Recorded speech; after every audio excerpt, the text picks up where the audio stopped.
Hi everyone, I've posted a link to my GoFundMe that I set up, and I closed off the last one.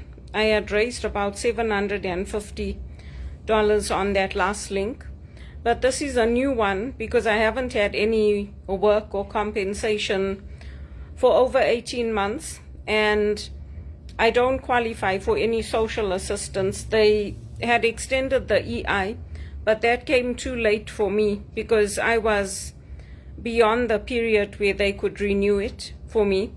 So any donations would be appreciated. I did speak to my family, and unfortunately they cannot help me. My uncles in America are also facing financial hardship, it seems. They cannot give me any money for food or to help with my rent. And my cousin spoke to them, so I told her there's no need for her to take that on. I can speak to them myself, but since she already asked them and they said no, I'm putting out that link to ask for some help because I am applying for jobs. I've been applying for jobs daily across the globe, and it seems like the same situation is happening in South Africa, in Australia, here, and it's the result of the World Economic Forum practices. I also practice my faith. I go to church, I play music, so I've been trying to get any kind of income coming in at the right level because I was working at the executive level before I got this job at Teleperformance, and I took it because I wasn't getting anything else, and I worked my way up to an account manager role, and then they let me go.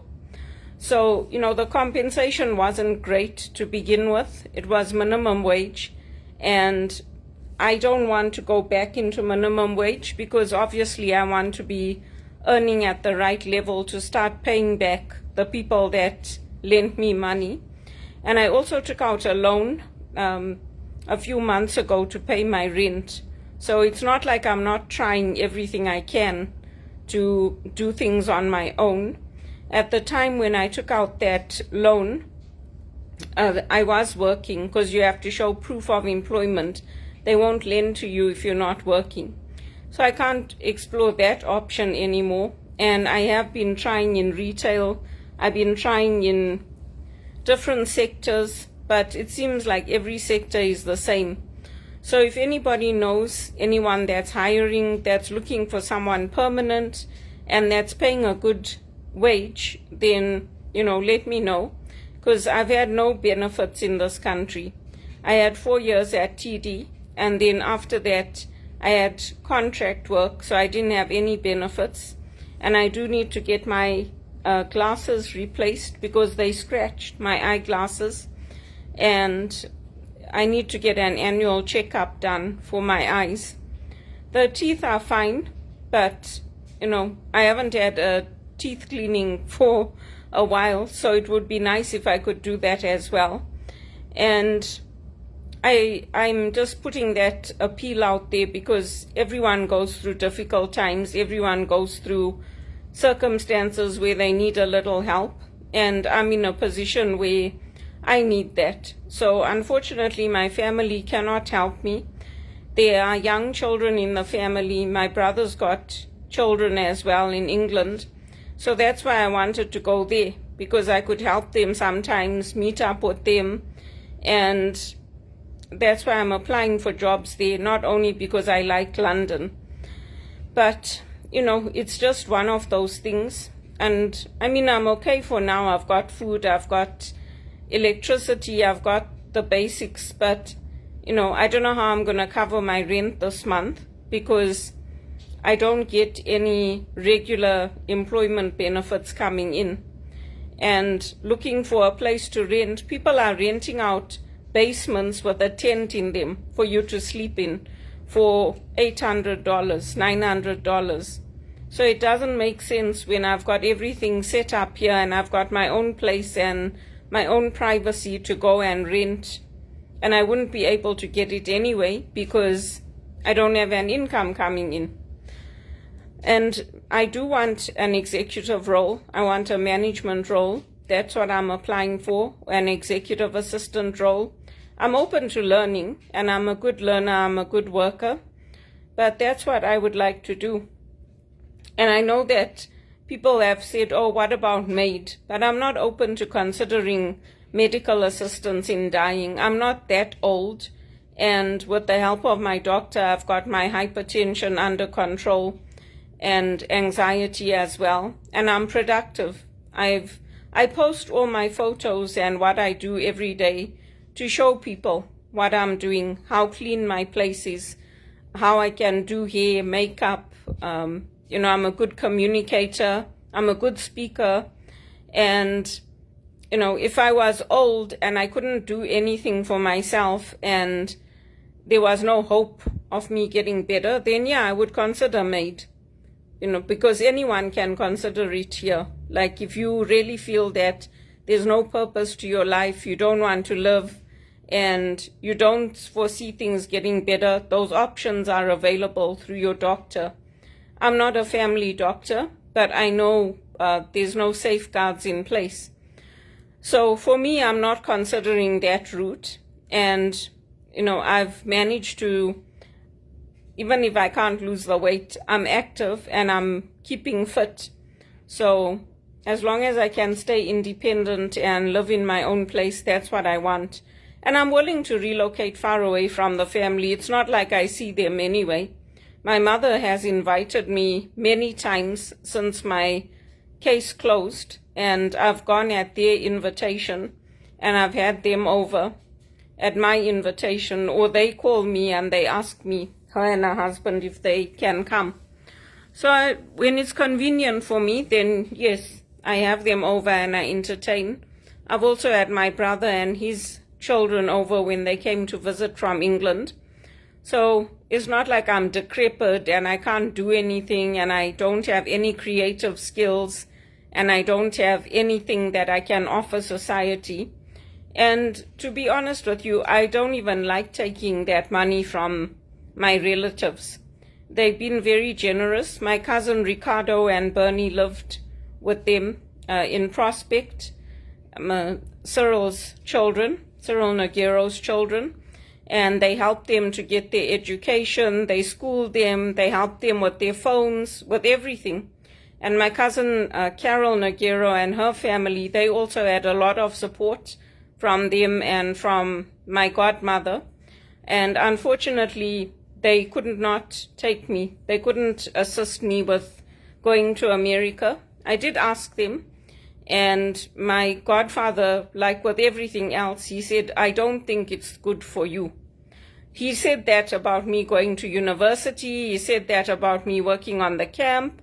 He says that about everything when I want to do something or try something. So I don't think they will help me to go to America. But if there is a company that is willing to relocate me for an executive assistant job or an HR role, or even an American company here that's looking to hire and has offices in New York or in England or Ireland, I'm willing to relocate because I feel like my time here is coming to an end. I don't feel like I'm going to be staying in Canada. I just have that feeling that either I'm going to be going to America or going back to Europe. I may be wrong, but I just feel like here it's a dead end. Like there's no good paid jobs, there's no opportunities for home ownership, the banks work against you. I mean, I held my place for 10 years before I had to sell it. 10 years on my own. That's a long time. I didn't have a TV, I didn't have anything. My mother brought me those aerials that can pick up the TV. She brought that for me because I had my brother-in-law's old TV that he had when he was a bachelor. He gave that to me.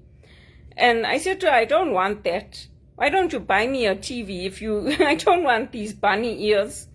So, that's why I used to go and sit in the library, that little library we had, and watch TV there, or the TV room. And even here in this condominium, we've got a library and we've got a nice big TV. You can go and sit there, you can socialize with your friends. Over COVID, one of the ladies here, she organized a nice Christmas get-together. So I've got a lot of things to look forward to. I'm not interested in medical assistance in dying or suicide, but I tell people, like if somebody says to me, you know what, I want to kill myself, I say, you know what, go and talk to your doctor. Because if you want to kill yourself, it's against Catholic theology. We don't support it. But if you feel that, this is really what I want in my life and I don't want to live, I'm terminally ill, I've had too many health problems, I don't want to continue like this, then talk to your family doctor, because in Canada they're very open-minded and they'll tell you what your options are. Because after all, when somebody has a serious accident or a heart operation or something, the family makes that decision, isn't it, whether to turn off the life support. In my case, I'm not allowing my family to make that decision for me. That's why I got a lawyer, because I'm not allowing them to take me and put me in Sunnybrook and make me live there when I've got so much to live for. I don't think so. It's not like I've been a sickly person. It's not like I haven't held a job. I have. The sick leave that I've taken, many people have taken at Teleperformance because the stress is so high, because their expectations are unrealistic. It's not only me, and it's not only Teleperformance. All the call centers are like that. So if you can help me, if you know anybody that's willing to hire me, like in an executive assistant role or project role, something that's not going to be out of my field and not call center work where I have to sit with headphones the whole day, I would appreciate it, because my immediate family has gone through a lot, and my brother's a cancer survivor, so I want to be independent. I don't want to live with people, and I don't want to rent a room in a house. And as far as marriages go and relationships go, sometimes things don't work out. God doesn't expect us to stay in relationships if people are going to cause each other mental stress, if there's abuse, if it doesn't work out sometimes. And we have to come to terms with relationships not working out either. So, I just want to move forward with my life, and I want to get on with my life. And I even tried contacting restaurants and hotels and that to see if I could play my piano, but I didn't have any takers. So that's why I'm saying the market here is saturated. And if there's opportunities elsewhere, I'm willing to move. I had looked at Vancouver as well. I applied there and in Calgary, but I didn't get any takers. I applied for executive assistant roles there, because Vancouver is also beautiful. Calgary is also beautiful. So I'm willing to go. And when I buy my house, I don't want to buy secondhand. And that's something I know. I want to buy a new house that nobody's lived in. That's what I want to do. And I want to have cars and planes like Elvis Presley had. It's not unachievable. There are many Maxwell speakers that have that. They have their private planes. One of the ladies, she has a landing strip behind her house, and they have their own private plane. So anything is possible in life. That's what I believe. If you work hard and you get the right opportunities and the right support, which I have not had in Canada, then things fall into place. If you look at Elvis Presley's life, he had the worst manager. He had such a crook that he was working for. But God blessed him. So I believe that doesn't matter what circumstances come against me, God can work through those circumstances. And if he did it for others, he can do it for me, like that Elvis Presley song. So what God has done for others, he can do for you. That's what I believe. The devil tries to shake my faith. Satan sends every kind of attack against me. Satan loses. That's what happens. So please help me. Send out my link that I put on my Facebook, and I put it on my LinkedIn also. If you can't donate, share it. But I'd appreciate it. After all, Christmas is coming. I'm looking forward to being in my own place, and here it normally snows. go to church and things, but I would like to be able to pay my rent for this month and next month. Thank you. And don't ask Bono. Bono is not interested in hiring me. Bono is only interested in telling people that he loves me. Okay? So don't ask Bono. Bono's not going to do anything. Don't ask Bono.